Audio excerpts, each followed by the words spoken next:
Friends, हम लोग इस क्लास में इंग्लिश की बड़ी बड़ी और कठिन कठिन मीनिंग को बिल्कुल आसानी से पढ़ना सीखेंगे। और सबसे खास बात, इस क्लास में मैं आपको एक एक अक्षर को पढ़ने का तरीका बताऊंगा और साथ में कठिन शब्दों को जो हमारी पढ़ने वाली ट्रिक होती है मैं आपको उसको भी सिखाऊंगा। तो चलिए फिर हम लोग करते हैं शुरुआत। देखिए जो हमारी पहली मीनिंग है एन, इसे क्या पढ़ेंगे? N T I T, N T. Q U A, आपको गौर करना है क्यू यू ए पर। अगर आपको बीच में क्यू यू ए इंग्लिश के लिखा मिले तो हम लोग क्यू यू ए को पढ़ते हैं क्वे। क्या पढ़ते हैं? Qua. T E D, ted. तो हमारी पूरी मीनिंग क्या बनी? N T quated, antiquated, antiquated. Antiquated का मतलब होता है प्राचीन, प्राचीन का मतलब बहुत पहले की। तो हमारी पूरी मीनिंग क्या बनी? एंटीक्वेटेड यानी प्राचीन। आगे चलते हैं। अब आपको यहाँ पे गौर करना है डबल पी और डबल एल पर। इंग्लिश का एक रूल होता है, अगर आपको किसी भी मीनिंग में कोई अक्षर दो बार लिखा मिले तो हम लोग उसका उच्चारण एक बार करते हैं। कहने का मतलब यहाँ पे पी और एल दो बार लिखा है, लेकिन कितनी बार पढ़ेंगे हम उसे? एक बार। तो हमारी मीनिंग क्या बनी? ए, इसे क्या पढ़ेंगे? ए। पी दो बार लिखा है, कितनी बार पढ़ना है? एक बार। और आगे ई है, ए पे। एल दो बार है, कितनी बार पढ़ना है? एक बार। और आगे लिखा है ए। जो हमारा ए होता है वो इंग्लिश में ज्यादातर एक ही मात्रा का काम करता है। तो इतनी मीनिंग हमारी क्या बनी? ए पे ले, T I O N.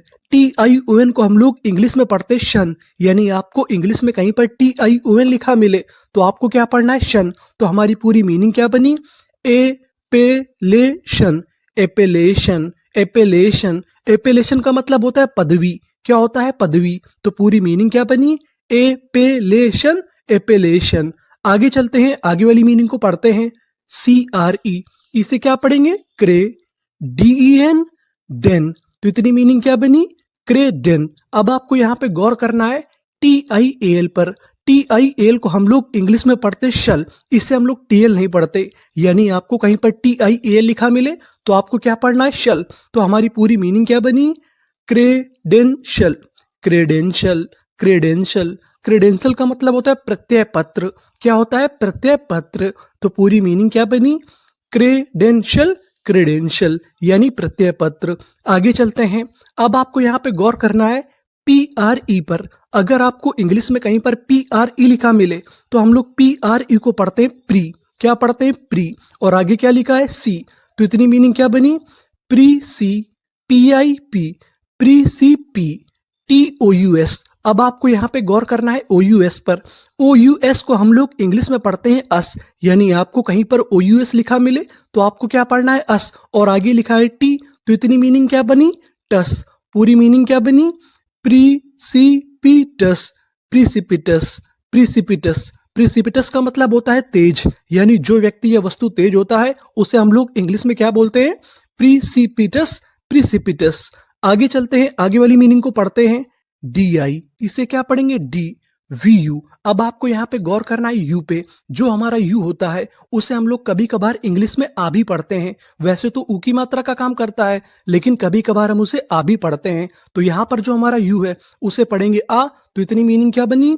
D व। और आगे क्या लिखा है? एल, तो लिख दिया ला।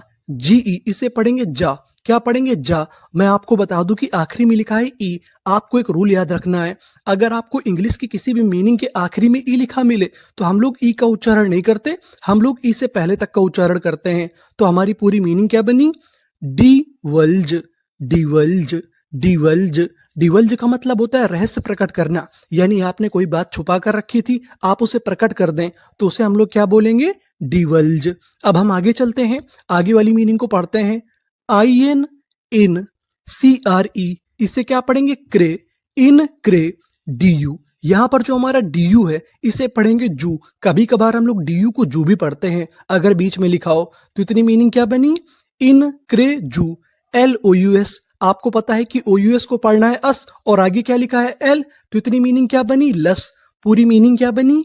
इन क्रेजुलस, इनक्रेजुलस, इनक्रेजुलस। इनक्रेजुलस का मतलब होता है अविश्वसनीय, यानी जिस पर आपको भरोसा ना हो। जैसे यहाँ पे डी यू को हमें क्या पढ़ना है? जू। तो ये हमारी कौन सी मीनिंग हो गई? इनक्रेजुलस, इनक्रेजुलस। अब हम आगे चलते हैं, आगे वाली मीनिंग को पढ़ते हैं। पी ए यू, अब आपको यहाँ पे गौर करना है एयू पर। जो हमारा एयू होता है वो इंग्लिश में ओ का काम करता है। किसका काम करता है? ओ का। तो इतनी मीनिंग क्या बनी? पी ए यू, पॉ, सी आई सी, पॉ सी, टी वाई। आखिरी में टी वाई लिखा हो तो उसे पढ़ते हैं टी। क्या पढ़ते हैं? टी। तो मीनिंग क्या बनी? पॉसिटी, पॉसिटी, पॉसिटी। पॉसिटी का मतलब होता है कमी। अगर किसी चीज की कमी हो जाए तो उसे हम लोग क्या बोलते हैं? पॉसिटी, पॉसिटी। अब हम आगे चलते हैं। एस यू, यहां पर जो हमारा यू है उसे भी हम लोग क्या पढ़ेंगे? आ। तो इतनी मीनिंग क्या बनी? सा। और आगे बी है सब, ऐसी से, सबसे। क्यू यू ई, क्यू यू ई को पढ़ते हैं हम लोग क्वे। और आगे क्या लिखा है? एंटी, तो आधा ना उल्टा। तो इतनी मीनिंग क्या बनी? सब से क्वेंट, सबसेक्वेंट, सबसेक्वेंट। सबसेक्वेंट का मतलब होता है बाद का, यानी बाद की चीजें। तो पूरी मीनिंग क्या बनी? सब से क्वेंट, सबसेक्वेंट। अब हम आगे चलते हैं। सी ओ एन, अगर आपको इंग्लिश में कहीं पर सी ओ एन लिखा मिले तो हम लोग सी ओ एन को पढ़ते हैं कौन। क्या पढ़ते हैं? कौन। तो इतनी मीनिंग क्या बनी? कौन, टी आर, ट्रा, और आगे लिखा है ए, एक ही मात्रा का काम करेगा। तो इतनी मीनिंग क्या बनी? कॉन्ट्रे, डी आई सी, इसे क्या पढ़ेंगे? डिक। तो इतनी meaning contradict, T O R Y, इसे पढ़ेंगे टरी। क्या पढ़ेंगे? टरी। तो पूरी मीनिंग क्या बनी? Contradictory, contradictory. कॉन्ट्रेडिक्टरी का मतलब होता है विरोधाभास, यानी परस्पर विरोध हो आपस में, उसको हम लोग क्या बोलेंगे? Contradictory, contradictory. आगे चलते हैं, आगे वाली मीनिंग को पढ़ते हैं। आई एम, इम, पीई, पे, इम्पे, टी यू। अगर आपको इंग्लिश में कहीं पर टी यू ओ यू एस लिखा मिले तो हम लोग टी यू ओ यू एस को पढ़ते हैं चूअस। क्या पढ़ते हैं? चूअस। ये हमारा महत्वपूर्ण कीवर्ड है। तो इतनी मीनिंग क्या बनी? इम पे चूअस, इम्पेचुअस, इम्पेचुअस। इम्पेचुअस का मतलब होता है जल्दबाजी, यानी कोई व्यक्ति जल्दबाज हो उसे हम लोग क्या बोलते हैं? Impetuous, impetuous. आगे चलते हैं, आगे वाली मीनिंग को पढ़ते हैं। अब आपको यहां पे गौर करना है पी आर ओ पर। पी आर ओ को हम लोग इंग्लिश में पढ़ते हैं प्रो। क्या पढ़ते हैं? प्रो। इसे हम लोग प्रो नहीं पढ़ते। तो इतनी मीनिंग क्या बनी? Pro, V E double S, वेस। पूरी मीनिंग क्या बनी? Prowess, prowess, prowess. प्रोवेस का मतलब होता है वीरता, यानी ताकत दिखाना कहीं पर। तो हमारी पूरी मीनिंग क्या बनी? प्रोवेस, यानी आप ताकत दिखाएंगे तो आप क्या बोलेंगे? प्रोवेस। आगे चलते हैं, यहां पर शुरुआत में लिखा है आर ई, इसे पढ़ेंगे हम लोग री। आप चाहे तो इसे रे भी पढ़ सकते हैं, ये भी हमारा उच्चारण सही माना जाएगा। एल आई, लाई, री लाई, ए एन सी ई। अगर आपको इंग्लिश में कहीं पर ए एन सी ई लिखा मिले तो हम लोग उसे पढ़ते हैं एंस। क्या पढ़ते हैं? एंस। तो पूरी मीनिंग क्या बनी? रिलायंस, रिलायंस। रिलायंस का मतलब होता है भरोसा। आपने अभी तक देखा होगा कि रिलायंस काफी जगह लिखा रहता है, उसका मतलब क्या होता है? भरोसा। तो पूरी मीनिंग क्या बनी? रिलायंस, रिलायंस। आगे चलते हैं, आगे वाली मीनिंग को पढ़ते हैं। आर ई, यहां पर जो हमारा आर ई है इसे पढ़ेंगे रे। क्या पढ़ेंगे? रे, एस आई जी। कभी कभार हम लोग एस को जा भी पढ़ते हैं। क्या पढ़ते हैं? जा। तो इतनी मीनिंग क्या बनी? रे जी, एल आई ली, रे जी ली, ई एन सी ई, इसे भी क्या पढ़ते हैं? एंस। तो पूरी मीनिंग क्या बनी? रे जी ली एंस, रेजिलियंस, रेजिलियंस। रिलीजियंस का मतलब होता है लचीलापन। क्या होता है? लचीलापन। तो पूरी मीनिंग क्या बनी? Resilience, resilience. अब हम आगे चलते हैं।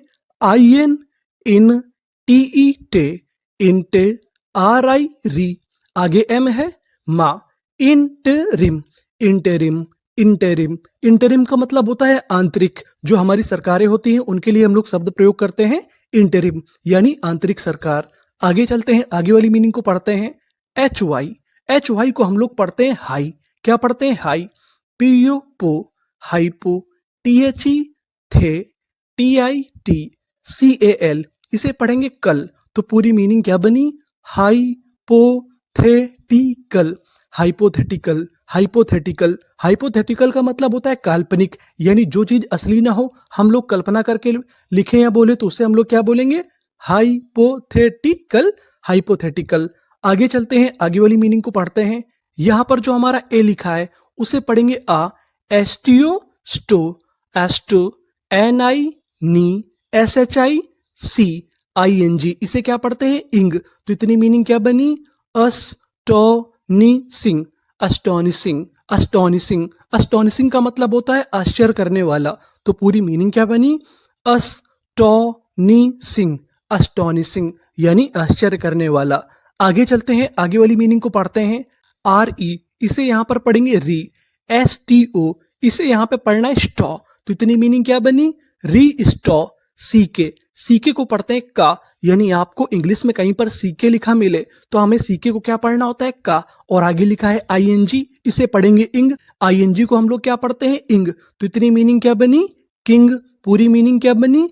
री स्टॉकिंग, रीस्टॉकिंग, रीस्टॉकिंग। रीस्टॉकिंग का मतलब होता है पुनर्भंडारण करना, यानी किसी चीज को फिर से इकट्ठा करना। उसे हम लोग क्या बोलेंगे? Restocking, restocking.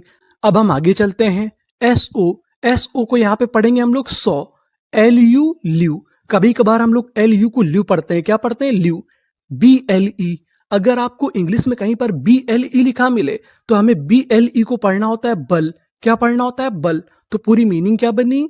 Soluble, soluble, soluble. Soluble का मतलब होता है घुलनशील, यानी जो चीज हमारी कहीं पर घुल जाए उसे हम लोग क्या बोलते हैं? Soluble, soluble. आगे चलते हैं, आगे वाली मीनिंग को पढ़ते हैं। I N in T O, इसे यहां पर पढ़ेंगे टॉ। एक्साई टॉक्सी, इन टॉक्सी, सी ए, इसे पढ़ेंगे के। TED Ted.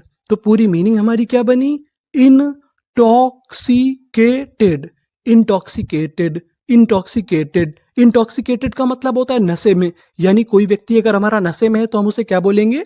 Intoxicated, intoxicated. आगे चलते हैं, आगे वाली मीनिंग को पढ़ते हैं। एफ आर ए, इसे हम लोग क्या पढ़ेंगे? फ्रे। जी आर, इसे क्या पढ़ेंगे? ग्रा। और आगे क्या लिखा है? एनसीई। तो इतनी मीनिंग क्या बनी? ग्रेंस। पूरी मीनिंग क्या बनी? Fragrance, fragrance, fragrance. फ्रेग्रेंस का मतलब होता है खुशबू, यानी महक। तो हमारी पूरी मीनिंग क्या बनी? Fragrance, fragrance.